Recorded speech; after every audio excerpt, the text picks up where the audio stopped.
Hello दोस्तों, मैं अभिनव Mishra commerce 2.0 new version में आप सबका स्वागत करता हूं। तो आज के क्लास में हम लोग लेकर के आए हैं कंपनी ऑब्जेक्टिव का चैप्टर नंबर 7 जो कि है financial statement of a company, balance sheet and statement of profit and loss. आप सभी जानते हैं कि फाइनेंशियल स्टेटमेंट कंपनी का उसमें दो चीजें पढ़नी थी, एक तो बैलेंस शीट और दूसरा statement of profit and loss. तो उसी चैप्टर का हम लोग लेकर के आए हैं ऑब्जेक्टिव। तो चलिए शुरू करते हैं।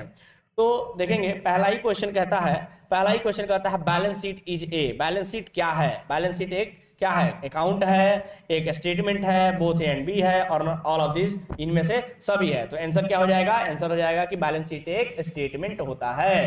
Question number 2, financial statement are the dash dash product of accounting process. Financial statement accounting process का कौन सा प्रोसेस है, कौन सा पार्ट है? फर्स्ट पार्ट है, सेकंड पार्ट है, एंड पार्ट है, या इनमें से कोई नहीं? तो आपको बता दें कि फाइनेंशियल स्टेटमेंट माने फाइनल अकाउंट बनाना अकाउंटिंग प्रोसेस का सबसे लास्ट पार्ट, सबसे एंड पार्ट होता है। Option number C. Question number 3, financial statement disclose. Financial statement क्या बताता है? Monetary information, qualitative information, non monetary information, all of these क्या बताता है? बताइए। तो आंसर हो जाएगा कि फाइनेंशियल स्टेटमेंट जो है वो एक मॉनेटरी इंफॉर्मेशन बताता है। ऑप्शन नंबर ए हो जाएगा। क्वेश्चन नंबर 4, क्वेश्चन नंबर 4 कहता है कि profit and loss account is also called. Profit and loss account को और क्या कहा जाता है? Operating profit, balance sheet, income statement, trading account. Answer हो जाएगा option number C, income statement. Question number 5, under which head preliminary expenses are shown in the balance sheet. बताइए, preliminary expenses को बैलेंस शीट में कहां दिखाते हैं? Non current asset में,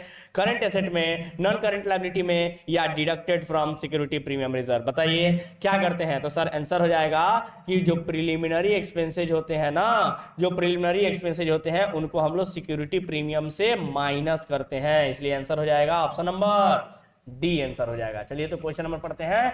अगला क्वेश्चन नंबर है 6। कहता है, क्वेश्चन नंबर 6 कहता है कि विच of the following is not a part of financial statement of a company. इनमें से कौन सा कंपनी के फाइनेंशियल स्टेटमेंट का पार्ट नहीं है? प्रॉफिट एंड लॉस अकाउंट बिल्कुल है, बैलेंस शीट बिल्कुल है, लेजर अकाउंट, जी हाँ, लेजर अकाउंट नहीं है। ठीक है, तो क्वेश्चन नंबर 6 का ऑप्शन हो जाएगा C. Question number 7, under which heading of balance sheet is general reserve shown. बताइए, जनरल रिजर्व को बैलेंस शीट में कहां दिखाते हैं? तो अगर आप लोगों ने बैलेंस शीट अच्छे से पढ़ा हुआ है तो आपको मालूम होगा कि बैलेंस शीट में जनरल रिजर्व को कहां दिखाया जाता है सर? कौन से हेड में दिखाया जाता है बोलिए? तो आंसर हो जाएगा रिजर्व एंड सरप्लस के अंतर्गत, यानी option number C. Question number 8 कहता है current asset on the asset side of the balance sheet of a company includes. बताइए, जो बैलेंस शीट में करंट एसेट होता है उस करंट एसेट में क्या क्या चीजें आती हैं? सन्ड्री डेटर आता है, बिल्कुल आता है, कैश इन हैंड आता है, बिल्कुल आता है, स्टॉक आता है, बिल्कुल आता है, यानी ऑप्शन हो जाएगा ऑल ऑफ दिस। ठीक है। Question number 9, debit balance of profit and loss account. आप लोग जानते हैं डेबिट बैलेंस का मतलब होता है loss, profit and loss account का डेबिट बैलेंस मतलब लॉस। क्या दिखता कहता है कि विल बी शोन ऑन, कहां दिखाया जाएगा? अगर लॉस आता है तो कहां दिखाया जाएगा? तो जनरली लॉस को कैपिटल में से माइनस करते हैं, या आप चाहे तो बैलेंस शीट में के एसेट साइड में भी दिखा सकते हो। तो ऑप्शन नंबर ए भी सही है। ऑप्शन नंबर फिर भी बी और सी देख लेते हैं। Liability side of balance sheet, नहीं, लायबिलिटी साइड दिखाने के लिए हम लोग नहीं कहेंगे, मतलब कि sir liability side actually capital में से हम लोग माइनस करते हैं, तो लायबिलिटी साइड उसको बोलना नहीं जाएगा कि लायबिलिटी साइड लिखते हैं, है कि नहीं? बट क्योंकि हम लोग 11th नहीं पढ़ रहे हैं, 12th पढ़ रहे हैं, इसलिए ध्यान रखना है कि जो भी आंसर देना है वो 12th के पॉइंट ऑफ व्यू से, यानी कि कंपनी के पॉइंट ऑफ व्यू से देना है। ठीक है सर। तो चलिए अगला कहता है under the head of reserve and surplus. क्या हम लोग रिजर्व एंड सरप्लस में दिखाते हैं? आपको बता दें सर कि हम लोग क्या करते हैं कि रिजर्व एंड सरप्लस में तो दिखाते हैं, बट ऑप्शन नंबर डी जरा देखिए, पढ़िए ध्यान से क्या लिखा है। Under the head of reserve and surplus, ये भी वही कह रहा है, लेकिन इसमें कुछ और बात जोड़ के कह रहा है कि as a negative item. Simple सी बात है कि भाई लॉस को दिखाना है तो निगेटिव आइटम की तरह ही दिखाना होगा, और कंपनी बैलेंस शीट में कोई भी प्रॉफिट या कोई भी लॉस जो होता है वो रिजर्व एंड सरप्लस के अंतर्गत दिखता है, और चूंकि लॉस है तो निगेटिव आइटम की तरह दिखेगा, यानी ऑप्शन नंबर हो जाएगा डी। चलिए आगे बढ़ते हैं क्वेश्चन नंबर 10 की तरफ। क्वेश्चन नंबर 10 कहता है balance sheet provides information about the financial position of the enterprise. यानी बैलेंस शीट जो होता है वो इंफॉर्मेशन प्रोवाइड करता है फाइनेंशियल पोजीशन के बारे में at a point of time, over a period of time, for a period of time, या नॉन ऑफ दिस। आंसर हो जाएगा at a point of time. चलिए question number 11, which of the following is the element of financial statement, इनमें से कौन सा financial statement का element है? बैलेंस शीट है, प्रॉफिट एंड लॉस अकाउंट है, बोथ ए एंड बी, बिल्कुल both A and B. Financial statement are anticipated fact होता है या रिकॉर्डेड फैक्ट होता है या एस्टिमेटेड फैक्ट होता है या इनमें से कोई नहीं? तो बताइए फाइनेंशियल स्टेटमेंट क्या होता है? तो आंसर हो जाएगा इसका फाइनेंशियल स्टेटमेंट रिकॉर्डेड फैक्ट्स के आधार पर होता है, यानी ऑप्शन नंबर बी हो जाएगा आंसर। ठीक है, जो फैक्ट रिकॉर्ड हुआ है उसी के हिसाब से हम लोग क्या करते हैं? फाइनल अकाउंट बनाते हैं, फाइनेंशियल स्टेटमेंट बनाते हैं। अगला question, proposed dividend is shown in the balance sheet of a company under the head. बताइए प्रपोज्ड डिविडेंड को बैलेंस शीट के कौन से हेड में दिखाते हैं? तो आंसर हो जाएगा शॉर्ट टर्म प्रोविजन। ठीक है, proposed dividend short term provision के अंतर्गत दिखता है। आया बात समझ में? चलिए आगे बढ़ते हैं। अगला क्वेश्चन कहता है, क्वेश्चन नंबर 14, इक्विटी इतना दिया है, लायबिलिटी इतना दिया है, प्रॉफिट इतना दिया है, टोटल एसेट कितना होगा? जब कैलकुलेट कीजिएगा सर, तो कैलकुलेट करने के बाद आपका आंसर आएगा इसका।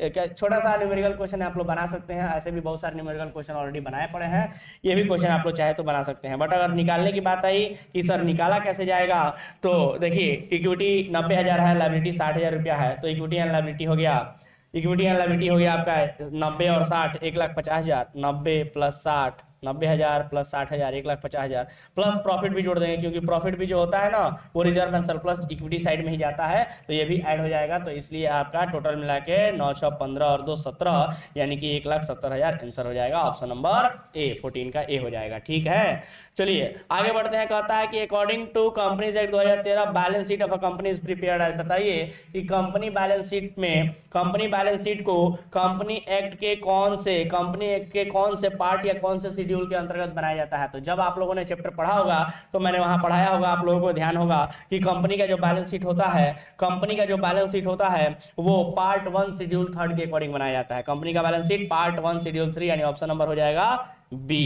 क्वेश्चन नंबर 16 कहता है the reserve which is created for a particular specific period specific purpose. कहता है कि वैसा रिजर्व जो कि एक स्पेसिफिक पर्पस के लिए होता है, which is charge against revenue, जो कि रिवेन्यू के अगेंस्ट में चार्ज होता है, रिवेन्यू के अगेंस्ट में चार्ज होता है, उसको हम लोग कहां दिखाते हैं या क्या कहते हैं? यूं पूछ रहा है कि हम लोग उसको क्या कहते हैं। तो क्वेश्चन नंबर 16, कैपिटल रिजर्व कहते हैं या जनरल रिजर्व कहते हैं या सेक्रेट रिजर्व कहते हैं, स्पेसिफिक रिजर्व। क्वेश्चन में साफ बोला है कि स्पेसिफिक पर्पस के लिए रिजर्व बनाया जा रहा है, तो आंसर हो जाएगा specific reserve. Question number 17, annual report is issued by a company to its. बताइए एनुअल रिपोर्ट किसको इशू किया जाता है? डायरेक्टर को, ऑडिटर को, शेयर होल्डर को, मैनेजमेंट को। आंसर हो जाएगा सी, शेयर होल्डर को। Question number 18, profit and loss disclose by the accounts of a company. बताइए प्रॉफिट एंड लॉस को कंपनी के अकाउंट्स में डिस्क्लोज माने दिखाया जाता है, मतलब ओपन किया जाता है। तो कहता है ट्रांसफर टू शेयर कैपिटल। अगर प्रॉफिट आता है या लॉस आता है अगर कंपनी के अकाउंट में, तो उसको कहां दिखाया जाता है? तो शेयर कैपिटल में कहता है ट्रांसफर कर दिया जाएगा। यह shown under the head current liability and provision. क्या करंट लायबिलिटी एंड प्रोविजन में दिखाया जाएगा? Option number C, shown under the head reserve and surplus. क्या रिजर्व एंड सरप्लस में दिखाया जाएगा या नॉन ऑफ दिस? तो आंसर हो जाएगा रिजर्व एंड सरप्लस में दिखाया जाएगा। ठीक है, चलिए क्वेश्चन नंबर 19 कहता है the asset of the company is classified as. Company का एसेट क्लासिफाई किए जाते हैं फिक्स एसेट और नॉन फिक्स एसेट के तौर पे, या टेंजिबल इंटेंजिबल के तौर पे, या करंट नॉन करंट और करंट के तौर पे, या नॉन ऑफ दीज। आंसर हो जाएगा क्वेश्चन नंबर 19 का ऑप्शन हो जाएगा सी। आप लोगों ने पढ़ा होगा कंपनी का बैलेंस शीट और उसमें देखा होगा कि कंपनी का बैलेंस शीट में हम लोग जब बैलेंस शीट बनाते हैं तो उसमें एसेट्स जो होते हैं वो नॉन करंट एसेट पहले आते हैं और फिर करंट एसेट आते हैं, इसलिए आंसर हो जाएगा ऑप्शन नंबर सी, 19 का सी हो जाएगा। ठीक है, क्वेश्चन नंबर 19 के बाद 20 नंबर कहता है कि the term financial statement includes. Financial statement में कौन क्या क्या आते हैं? Statement of profit and loss आता है, बैलेंस शीट आता है, statement of profit and loss and balance sheet दोनों आता है, और नॉन ऑफ दिस क्या आता है? तो आंसर हो जाएगा ऑप्शन नंबर सी हो जाएगा आंसर। ठीक है, चलिए अब ध्यान दीजिए जरा क्वेश्चन नंबर 21 पे। क्वेश्चन नंबर 21 कह रहा है which of the following asset is not shown under the head fixed asset in the balance sheet। कहता है कि बैलेंस शीट के फिक्स एसेट में कौन सा आइटम दिखता है? गुडविल दिखता है, बिल्स रिसीवेबल दिखता है, बिल्डिंग दिखता है, या व्हीकल्स दिखता है?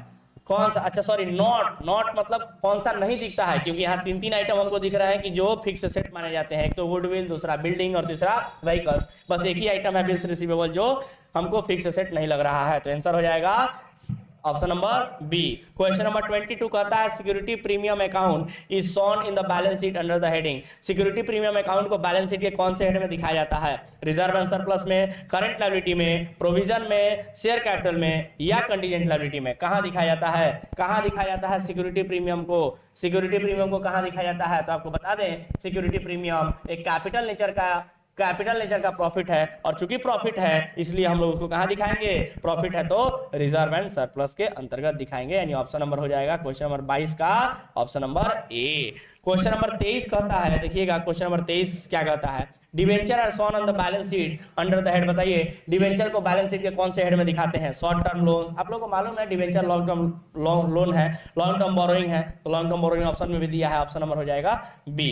उसके बाद कहता है which section of the company act, company act का कौन सा सेक्शन में compulsory for every company to keep proper books of account, books of account maintain करके रखना है। जी हाँ, ध्यान रखिएगा, यहाँ पर मैंने पढ़ाया था पढ़ाते समय कि कंपनी एक्ट का सेक्शन 128 कहता है कि आपको proper books of account maintain करना है, और सेक्शन 129 कहता है कि आपको फाइनेंशियल स्टेटमेंट बनाना है। ठीक है सर, तो अगर बुक्स ऑफ अकाउंट पूछा है तो सेक्शन 128, अगर फाइनेंशियल स्टेटमेंट पूछा है तो सेक्शन 129, ध्यान रखिएगा। तो यहाँ क्या पूछा है, बुक्स ऑफ अकाउंट पूछा है, बुक्स ऑफ अकाउंट पूछा है, प्रॉपर बुक्स ऑफ अकाउंट पूछा है, तो आंसर हो जाएगा सेक्शन 128। ठीक है, ये दो सेक्शन होते हैं, सेक्शन 128 और सेक्शन 129, सॉरी माफ कीजिएगा, यहाँ पर 129 होगा, 129। तो यहाँ कहने का मतलब हुआ कि सर सेक्शन 128 जो कहता है ये कहता है बुक्स ऑफ अकाउंट के लिए, ठीक है, और 129 कहता है फाइनेंशियल स्टेटमेंट के लिए, ध्यान रहेगा दोनों। चलिए क्वेश्चन नंबर 25 कहता है dividends is usually paid, dividend साधारण तौर पे पेड किए जाते हैं ऑथराइज्ड कैपिटल पे, इशूड कैपिटल पे, पेड अप कैपिटल पे या कॉल्ड अप कैपिटल पे, किस पे, तो सर डिविडेंड तो हम उतना ही देंगे ना जितना आप पैसा दिए होंगे, यानी कि पेड अप कैपिटल पे। ठीक है, क्वेश्चन नंबर 26 देखिए, amount set aside to meet losses due to bad डेब्ट इज कॉल्ड, कहता है कि वो अमाउंट जो सेट किया गया है, आई मीन सेट असाइड का मतलब होता है अलग करके रखा गया है, किस लिए, किस काम के लिए, तो meet losses due to bad डेब्ट, बैड डेब्ट के लॉस को पूरा करने के लिए, तो ऐसे अमाउंट को क्या कहा जाएगा, रिजर्व कहा जाएगा, प्रोविजन कहा जाएगा, लायबिलिटी कहा जाएगा, या इनमें से कुछ नहीं, तो आंसर हो जाएगा इसका आंसर हो जाएगा ऑप्शन नंबर बी, प्रोविजन। कोई भी आपको बता दे प्रोविजन का कंसेप्ट यहाँ क्या है कि कोई भी एक्सपेंसेज या लॉसेज जिसके बारे में हम जानते हैं कि होने वाला है, उसके लिए अगर कोई पैसा अलग करके रखा जाता है तो उसको प्रोविजन कहा जाता है। 11th क्लास में ये पूरा एक चैप्टर था और 12th क्लास में एक टॉपिक के रूप में दिया हुआ है। ठीक है सर, चलिए क्वेश्चन नंबर 27 कहता है कि विच section of the company act governs the preparation of final account of the company, company का कौन सा सेक्शन, अभी ऊपर बताया है, कंपनी का कौन सा सेक्शन फाइनेंशियल स्टेटमेंट को बनाने के लिए कहता है, section 129, option number A. Question number 28 कहता है which section of the company act required that balance sheet and statement of profit and loss account prepared in prescribed form, company act का कौन सा सेक्शन कहता है कि आपको जो बैलेंस शीट है और statement of profit and loss account है उसको आपको प्रिस्क्राइब्ड फॉर्म में, यानी कि जिस तरीके से हम कह रहे हैं उसी तरीके से बनाना है, ऐसा कौन सा सेक्शन कहता है कंपनी एक्ट का, तो अभी फिर वही से क्वेश्चन रिपीट कर रहा है, सेक्शन 129 आंसर हो जाएगा। ठीक है, दो ही सेक्शन इंपॉर्टेंट है यहाँ पर, ध्यान रखिएगा, दो ही सेक्शन इंपॉर्टेंट है, एक तो सेक्शन 128 और दूसरा 129। 128 कहता है बुक्स ऑफ अकाउंट के लिए और 129 कहता है आपको फाइनेंशियल स्टेटमेंट यानी फाइनल अकाउंट के लिए। ठीक है, क्वेश्चन नंबर 29 कहता है the prescribed form of the balance sheet is given in which schedule of the company act 2013, बताइए बैलेंस शीट बनाना है ये कौन से शेड्यूल में कहता है, कौन से शेड्यूल में कहता है, तो आप लोगों को मैंने पढ़ाया था शेड्यूल 3 पार्ट 1, शेड्यूल 3 पार्ट 1 में बैलेंस शीट के बारे में कहता है और शेड्यूल 3 पार्ट 2 में statement of profit and loss के बारे में कहता है। ठीक है, चलिए क्वेश्चन नंबर 30 कहता है under which head share capital is shown in the balance sheet, बताइए शेयर कैपिटल को कहां दिखाते हैं, सिंपल सी बात है शेयर होल्डर्स फंड में दिखाते हैं। Current asset does not include, current asset में क्या नहीं आता है, स्टॉक आता है, डेटर आता है, कार नहीं, कार तो करंट एसेट कैसे हो गया, कार तो नॉन करंट एसेट है। क्वेश्चन नंबर 31 के बाद देखिए, 31 के बाद 32 नंबर क्वेश्चन निकालिए जल्दी से, ये रहा क्वेश्चन नंबर 32 कहता है fix asset are shown at, बताइए फिक्स एसेट को दिखाया जाता है कौन से वैल्यू पर, रियलाइजेबल वैल्यू पर, कॉस्ट प्राइस पर, कॉस्ट लेस डेप्रिसिएशन पे या रियलाइजेबल वैल्यू लेस डेप्रिसिएशन पे, किस पे दिखाया जाता है फिक्स एसेट्स को, ये बताइए। तो आंसर हो जाएगा कि जितना रुपया का कॉस्ट है उतने रुपए पे दिखाया जाएगा और इनमें से कोई अगर डेप्रिसिएशन माइनस हो रहा है तो लेस डेप्रिसिएशन करके हम लोग दिखाते हैं, लेस डेप्रिसिएशन, और तब वैल्यू को हम लोग क्या करते हैं, बाहर करते हैं। आया बात समझ में, तो आंसर हो जाएगा option number C, cost less depreciation. Question number 33 the balance sheet of a company is prepared in order of, बताइए कंपनी का बैलेंस शीट किस ऑर्डर में बनाया जाता है, तो ऑर्डर के बारे में मैं बता दूं, ऑर्डर का मतलब होता है किस क्रम में बनाया जाता है, तो कंपनी का जो बैलेंस शीट होता है वो उसमें पहले हम लोग नॉन करंट वाले आइटम्स को लिखते हैं, फिर करंट वाले आइटम्स को लिखते हैं, और ऐसे तरीके को हम लोग बोलते हैं परमानेंस मेथड। मतलब बैलेंस शीट मतलब यहाँ ऐसे समझिए थोड़ा और डिटेल में इसको, बैलेंस शीट बनाने के दो तरीके होते हैं, बैलेंस शीट बनाने के दो तरीके होते हैं, एक बोलते हैं इन ऑर्डर ऑफ परमानेंस और दूसरा होता है इन ऑर्डर ऑफ लिक्विडिटी। तो सर परमानेंस कहता है कि फर्स्ट में हम लोग नॉन करेंट वाले आइटम को लिखेंगे, नॉन करेंट, ठीक है, नॉन करेंट, और फिर दूसरे नंबर में हम लोग करेंट वाले आइटम को लिखेंगे। ये बात कौन कहता है? परमानेंस, ठीक है। मैंने पहले परमानेंट नेचर के आइटम्स को लिखेंगे, सिंपल सी बात ऐसे याद रख सकते हैं कि पहले परमानेंट नेचर का जो है नॉन करेंट यानी लंबे समय तक चलेगा, वैसे आइटम्स को हम लोग पहले लिखेंगे। और लिक्विडिटी में क्या कहता है? जो लिक्विड नेचर का है, जो करंट नेचर का है वो पहले लिखाएगा, मतलब फर्स्ट में लिखाएगा करंट नेचर वाला आइटम और सेकंड में लिखाएगा नॉन करंट वाला आइटम। समझ गए बात? तो आप लोग खुद सोच के बताइए, कंपनी का बैलेंस शीट पढ़े हुए हैं, पहले नॉन करंट लिखाता है कि पहले करंट लिखाता है? पहले नॉन करंट लिखाता है और फिर करंट लिखाता है, यानी कि क्या आंसर हो जाएगा? परमानेंस आंसर हो जाएगा। चलिए, तो आंसर हो जाएगा परमानेंस, ठीक है सर। क्वेश्चन नंबर 33 का ऑप्शन नंबर हो गया आपका बी नंबर। आइए 34 पे जल्दी से आते हैं। लिखा है कि contingent liability are exhibited under the heading, बताइए करंट लायबिलिटी को कौन से हेडिंग में दिखाते हैं? तो सॉरी, करंट लायबिलिटी नहीं है, कंटीजेंट लायबिलिटी मतलब होता है आकस्मिक दायित्व, यानी कोई ऐसी दायित्व जो अचानक से आ गई, जो हो भी सकता था, नहीं भी हो सकता था, पता नहीं था होगा कि नहीं होगा, तो ऐसे आइटम्स को हम लोग कहाँ दिखाते हैं सर? तो मैंने बताया था कि जो बैलेंस शीट का फॉर्मेट आप लोग बनाते हो, कंपनी का बैलेंस शीट का फॉर्मेट बनाते हो, जब बैलेंस शीट का फॉर्मेट खत्म हो जाता है एसेट लायबिलिटी लिख करके, तो यहाँ पर फुट नोट में, कहाँ पर? फुट नोट में हम लोग कंटीजेंट लायबिलिटीज को दिखाते हैं। तो आंसर क्या हो जाएगा? As a foot note, option number C. Question number 35, provision for provident fund is shown in the balance sheet of a company under the head, बताइए कि प्रोविडेंट फंड का जो प्रोविजन है वो बैलेंस शीट में कहां दिखाएंगे? Option number a reserve and surplus में, नॉन करंट लायबिलिटी में, करंट लायबिलिटी में या कंटीजेंट लायबिलिटी में। तो आंसर हो जाएगा 35 का option number D, contingent liability के रूप में, क्योंकि प्रोविजन है ना प्रोविडेंट फंड का।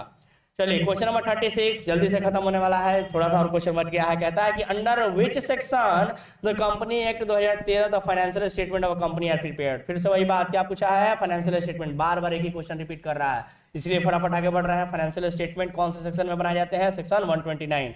अगर बुक्स ऑफ अकाउंट कहेगा तो 128 और फाइनेंशियल स्टेटमेंट कहेगा तो 129। Question number 37, according to which part schedule 3 section 129 company act Indian part companies have to prepare balance sheet. अरे बैलेंस शीट कौन से पार्ट में बनाए जाते हैं भाई?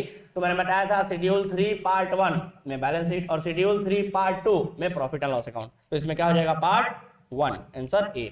Question number 38, balance sheet of the company में बी प्रिपेयर्ड इन, बताइए बैलेंस शीट कैसे बनाए जाते हैं कंपनी का? हॉरिजॉन्टल फॉर्म में, वर्टिकल फॉर्म में, नॉन ऑफ दिस में। तो मैंने बताया था कि सोल ट्रेड और पार्टनरशिप का बैलेंस शीट हॉरिजॉन्टल फॉर्म में बनता है। किस फॉर्म में बनता है? हॉरिजॉन्टल फॉर्म में बनता है, लेकिन कंपनी का बैलेंस शीट वर्टिकल फॉर्म में बनता है। तो आंसर हो जाएगा B number. Question number 39 number कहता है कि in balance sheet goodwill is shown under, बताओ बैलेंस शीट में गुडविल कहां दिखता है? करंट एसेट में। नहीं, गुडविल तो नॉन करंट होता है ना, लॉन्ग टर्म चलता है। नॉन करंट लायबिलिटी नहीं, लायबिलिटी थोड़ी है।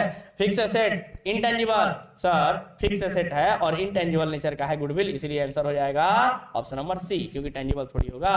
Question number 40, current asset includes, बताइए करंट एसेट में क्या आता है? Stock, debtor, cash, all of this क्या आता है जी? तो आंसर हो जाएगा करंट एसेट में तीनों ही आते हैं, यानी ऑप्शन नंबर डी हो जाएगा।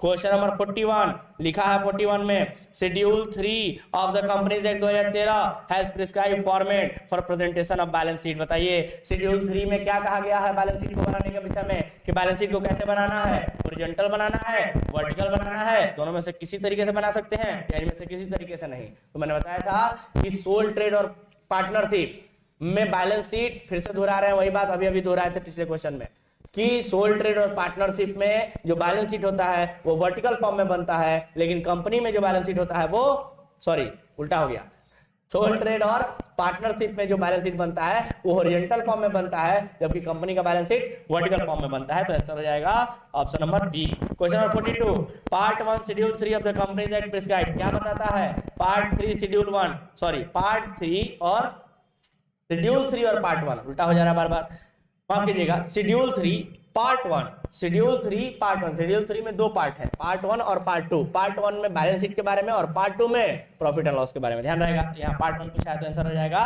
Form of balance sheet, option number A हो जाएगा। चलिए क्वेश्चन नंबर 42 के बाद जल्दी से अब खत्म हो रहा है 43 नंबर।